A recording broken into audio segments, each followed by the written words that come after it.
ഇത് നമ്മൾ fault level കാൽക്കുലേഷൻ്റെ ട്രാൻസ്ഫോമർ സെക്കൻഡറി സൈഡ് വരെ എത്തി. ഈ ട്രാൻസ്ഫോമറിൻ്റെ സെക്കൻഡറി സൈഡിൽ നിന്ന് അടുത്ത കണക്ഷൻസ് പോകുന്നുണ്ട്. അപ്പോൾ ആ കണക്ഷൻസ് അനുസരിച്ച് നമുക്ക് ബാക്കിയുള്ള ഓരോ ഏരിയകളിലും എത്ര ഫാൾട്ട് വരുന്നു എന്നുള്ള കാര്യം നമ്മൾ മനസ്സിലാക്കണം. അതായത് ഇതൊരു പിക്ടോറിയൽ റെപ്രസെൻറ്റേഷനിൽ കാണിച്ചിട്ടുണ്ട്. നമ്മൾ F1 കണ്ടുപിടിച്ചു, F2 കണ്ടുപിടിച്ചു. F2 ആണ് സെക്കൻഡറി സൈഡിലുള്ള. ഇനിയുള്ള ഫാൾട്ട് വരാൻ സാധ്യതയുള്ളത് നമ്മുടെ ബസ് ബാർ, അതായത് MSBയിലൊക്കെ എത്തുമ്പോഴുള്ള ബസ് ബാറിൻ്റെ അവിടെ വരാനുള്ള സാധ്യതയുണ്ട്. അതിന് അവിടെ നിന്ന് നമ്മുടെ സബ് സ്വിച്ച് ബോർഡൊക്കെ വഴി മോട്ടർ പോലത്തെ എന്തെങ്കിലും ലോഡ്സ് വരുമ്പോൾ അവിടെ പല പല സ്ഥലങ്ങളിലായിട്ട് ഇങ്ങനെ ഫാൾട്ടുകൾ വരാം. അപ്പോൾ അതാണ് ഈ F3 F4 എന്ന് റെപ്രസെൻറ്റ് ചെയ്തേക്കുന്നത്. അതിൻ്റെ ഇമ്പിഡൻസ് റെപ്രസെൻറ്റേഷനായിട്ട് ഇങ്ങനെ കാണിച്ചിട്ടുണ്ട്, ZL2 ZL3 എന്നൊക്കെ പറഞ്ഞ്.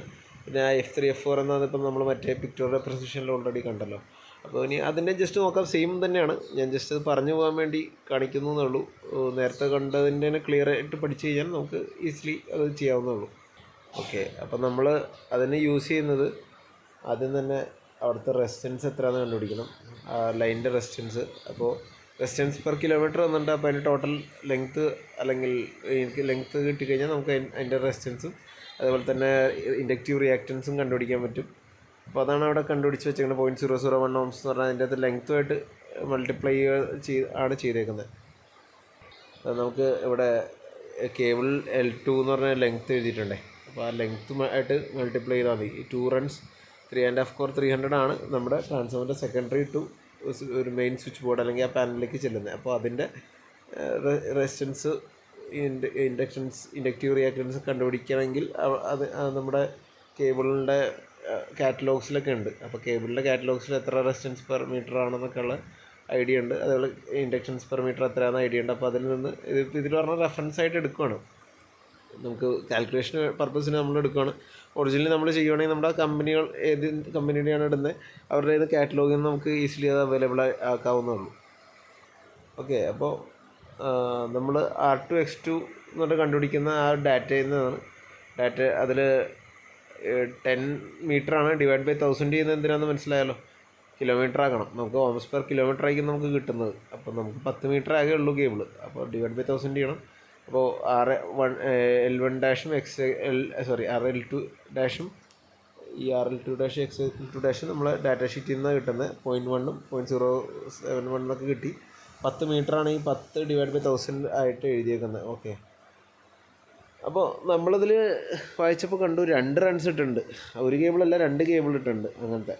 അപ്പോൾ കേബിള് ഇടുമ്പോൾ 2 റൺ ഇടുമ്പോൾ എന്താ സംഭവിക്കുക, നമുക്ക് പാരലാകുമ്പോൾ റെസിസ്റ്റൻസ് ഡിവൈഡ് ആയി പോകും, സീരീസ് ആകുമ്പോൾ റെസിസ്റ്റൻസ് ആഡ് ആവും. അപ്പോൾ കേബിള് 2 റൺ ഇട്ട് മീൻസ് നമ്മുടെ റെസിസ്റ്റൻസ് നമുക്ക് ഹാഫായി മാറുകയാണ് ചെയ്യുന്നത്. അതായത് 0.001 ഉള്ള ആ റെസിസ്റ്റൻസ് അതിൻ്റെ ഹാഫായി മാറി. അതാണ് കാണിച്ചിരിക്കുന്നത് 0.0005ഉം മറ്റേതും അതേപോലെ 7.1 എന്നുള്ളത് 0.000355 എന്നുള്ള ആയി മാറി. ഓക്കെ, ഇനി അവിടുത്തെ short circuit resistance up to fault F3 എന്ന് പറഞ്ഞ് കണ്ടുപിടിക്കണ വേറെ ഒന്നല്ല, നമ്മൾ നേരത്തെ ചെയ്ത അതേ മെത്തേഡ് തന്നെ. ഇവിടുത്തെ 2 റൺസിൻ്റെ റെസിസ്റ്റൻസ് നമ്മൾ കണ്ടുപിടിച്ചല്ലോ, അതിൻ്റെ കൂടെ മറ്റേ നമ്മൾ ആ RK2 എന്ന് പറഞ്ഞ പ്രീവിയസ് ഇതിൽ കണ്ടിട്ട് RK2 XK2 എന്ന് പറഞ്ഞ സാധനം ഇവിടെ കണ്ടുപിടിച്ചേക്കുന്നത്. ഞാൻ ഓൾറെഡി പറഞ്ഞു, നമ്മൾ ഫ്രണ്ടിലേക്ക് റെസിസ്റ്റൻസ് ആഡപ്പ് ചെയ്ത് പോകുന്ന ഒരു പരിപാടിയാണ് ഇതിൽ ചെയ്യുന്നത്, റെസിസ്റ്റൻസും ഇൻഡക്റ്റീവ് റിയാക്റ്റൻസും. ഓക്കെ, അപ്പോൾ RK2 XK2 നമ്മൾ ഇവിടെ നിന്ന് എടുക്കുന്നു. എന്നിട്ട് നമ്മുടെ കേബിളിൻ്റെ റെസിസ്റ്റൻസുമായിട്ട് അത് ആഡാവുന്നു, റെസിസ്റ്റൻസ് റിയാക്റ്റൻസുമായിട്ട് ആഡാവുന്നു. അങ്ങനെ നമ്മൾ എന്നിട്ട് അവിടുത്തെ ഇമ്പിഡൻസ് കണ്ടുപിടിക്കുന്നു. നേരത്തെ ഇതുപോലെ തന്നെ Rഉം Xഉം R² + X² ആണല്ലോ Z. അപ്പോൾ Z √R + X. അപ്പോൾ അവിടുത്തെ ഷോർട്ട് സർക്യൂട്ട് നടക്കാൻ സാധ്യതയുള്ള സ്ഥലത്തെ ഇമ്പിഡൻസ് നമുക്ക് കിട്ടി. ഓക്കെ, ഇനി നമ്മൾ ഈ നെക്സ്റ്റ് ഇക്വേഷൻ സെയിം ഇക്വേഷൻ തന്നെ അതിൽ വരുന്നത് കണ്ടോ, C × UN/√3 × ZK3. അപ്പോൾ ഈ ZK3 ആണ് നമ്മളെപ്പോഴും കണ്ടുപിടിച്ചുകൊണ്ടിരിക്കുന്നത്, അത് മനസ്സിലാക്കുക. അപ്പോൾ അവിടെ എന്ത് സാധനം യൂസ് ചെയ്തത്, ഇപ്പോൾ ബസ് ബാർ ആയിക്കോട്ടെ കേബിൾ ആയിക്കോട്ടെ, അവിടെ എപ്പോഴും ഇൻഡക്റ്റൻസ് ഉണ്ടാവും, റെസിസ്റ്റൻസും ഉണ്ടാവും. അപ്പോൾ അതിൻ്റെ ആകത്തുകയാണ് അവിടുത്തെ ഇമ്പിഡൻസ് ഉണ്ട്. എന്നിട്ട് ഈ ഫോമുല സബ്സ്റ്റിറ്റ്യൂട്ട് ചെയ്യുക F3. ഇപ്പോൾ C × UN/√3 × ZK3. ഈ ഫോമുല തന്നെ എല്ലായിടത്തും തന്നെ C watch out for C എന്ന് പറഞ്ഞു കഴിഞ്ഞാൽ 1.05 വരുന്നുണ്ട്, 1.1 ഒക്കെ വരുന്നുണ്ട്, ഡിപ്പെൻഡിങ് ഓൺ അവിടുത്തെ വോൾട്ടേജ്. ഇപ്പോൾ ആ ഭാഗത്ത് എന്തായാലും 433 വോൾട്ടാണ്. അവിടുത്തെ UN എന്ന് പറഞ്ഞാൽ 433 വോൾട്ട് ട്രാൻസ്ഫോമറിൻ്റെ സെക്കൻഡറി സൈഡാണ്. അപ്പോൾ അവിടെ പിന്നെ അങ്ങോട്ടുള്ള എല്ലാ വോൾട്ടേജ് സെയിം ആയിരിക്കും. So C will be also same. അതുകൊണ്ട് അത് എടുക്കുന്നു, ആ ഫോമുല സബ്സ്റ്റിറ്റ്യൂട്ട് ചെയ്യുന്നു. അപ്പോൾ നമുക്ക് 10441 ആംപിയർ അല്ലെങ്കിൽ 10.441 കിലോ ആംപിയർ എന്ന് പറഞ്ഞ് നമുക്ക് കിട്ടുന്നു. ഇനി നമ്മൾ ഒരു ഷോർട്ട് സർക്യൂട്ട്, ഇത് initial symmetrical short circuit current, അത് എന്തിനാണ്, ഫൈനൽ എന്തിനാണ്, പീക്ക് ഷോർട്ട് സർക്യൂട്ട് എന്തിനാണ് നമ്മൾ പറഞ്ഞല്ലോ. അപ്പോൾ അത് ഈ പീക്ക് ഷോർട്ട് സർക്യൂട്ട് കറണ്ട് കണ്ടുപിടിക്കാൻ വേണ്ടി നമുക്കൊരു C3 എന്ന് പറഞ്ഞ വാല്യൂ കൂടി കണ്ടുപിടിക്കണം. അത് കണ്ടുപിടിക്കാനുള്ള ഫോമുലയാണ് ഇവിടെ എഴുതിയിരിക്കുന്നത്. 1.02 പ്ലസ് 0.98 ഇൻറ്റു e⁻³ RK3/XK3. നമ്മുടെ കാൽക്കുലേറ്ററിൽ അത് ചെയ്താൽ മതി. 1.02 പ്ലസ് 0.98 e⁻³ നമ്മളിവിടെ കണ്ടുപിടിച്ചിട്ടുണ്ടല്ലോ ഓൾറെഡി. അപ്പോൾ അത് എന്നിട്ടേക്ക് സബ്സ്റ്റിറ്റ്യൂട്ട് ചെയ്താൽ മതി. RK3 ഇവിടെ 0.0644 XK3 0.0243 ആണ്. അപ്പോൾ അതിലത് സബ്സ്റ്റിറ്റ്യൂട്ട് ചെയ്ത് കഴിഞ്ഞാൽ നമുക്ക് 1.46 കിട്ടി. ഇനി നമ്മൾ അത് ഇതിലേക്ക് മൾട്ടിപ്ലൈ C3 × √2 × IKF3 ഇവിടെ കിട്ടി 10.441. അതിൻ്റെ കൂടെ √2 മൾട്ടിപ്ലൈ ചെയ്യുക, ഈ കോൺസ്റ്റൻറ്റ് 1.46 മൾട്ടിപ്ലൈ ചെയ്താൽ നമുക്ക് 21.56 കിലോ ആംപിയർ എന്ന് പറഞ്ഞ് കിട്ടും. ഓക്കെ, അതായത് ഈ ഭാഗത്ത് കണ്ടോ, ഈ പാനലിൻ്റെ ഭാഗത്തുള്ള ഫോൾട്ട് എത്രയാണ് ഇപ്പോൾ കിട്ടിയ അത്രയും 20 സംതിങ് വാല്യൂസ് വരാം എന്നാണ് ഇതിൽ നിന്ന് മനസ്സിലാക്കേണ്ടത്.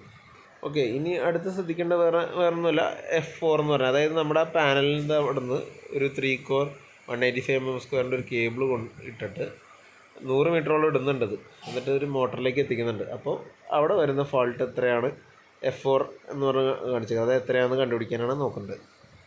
അപ്പോൾ ഇതിൻ്റെ ഒരു ഫ്ലോ മനസ്സിലായില്ലേ. അപ്പോൾ നമ്മൾ അവിടുത്തെ റെസിസ്റ്റൻസ് കണ്ടുപിടിക്കുന്നു. അപ്പോൾ റെസിസ്റ്റൻസ് കണ്ടുപിടിക്കാൻ നമുക്ക് ഡാറ്റ നോക്കിയിട്ട് അതിൻ്റെ ആകെ നമുക്കറിയാവുന്ന 100 മീറ്ററാണ്. അതായത് 100 മീറ്ററിനെ 100/1000 ചെയ്യുമ്പോൾ കിലോമീറ്ററായി. അത് ഇൻറ്റു ഓരോ മീറ്ററിലുള്ള റെസിസ്റ്റൻസാണ് 0.211. അത് നമുക്ക് കേബിളിൻ്റെ ഡാറ്റ ഷീറ്റിൽ നിന്ന് കിട്ടുന്നു. അതവിടെ മൾട്ടിപ്ലൈ ചെയ്യുമ്പോൾ നമുക്കൊരു 0.0211 എന്ന് പറയുന്ന ആൻസർ കിട്ടുന്നു. സിമിലർലി അവിടുത്തെ ഇൻഡക്റ്റീവ് റിയാക്റ്റൻസും കണ്ടുപിടിക്കണം. അപ്പോൾ അതിനും ഇതേപോലെ ലെങ്ത്തുമായിട്ട് മൾട്ടിപ്ലൈ ചെയ്യുന്നു. ലെങ്ത്താണ് 100/1000, 0.074 കേബിളിൻ്റെ ഡാറ്റ ഷീറ്റിൽ നിന്ന് കിട്ടുന്നു. അത് മൾട്ടിപ്ലൈ ചെയ്യുന്നു.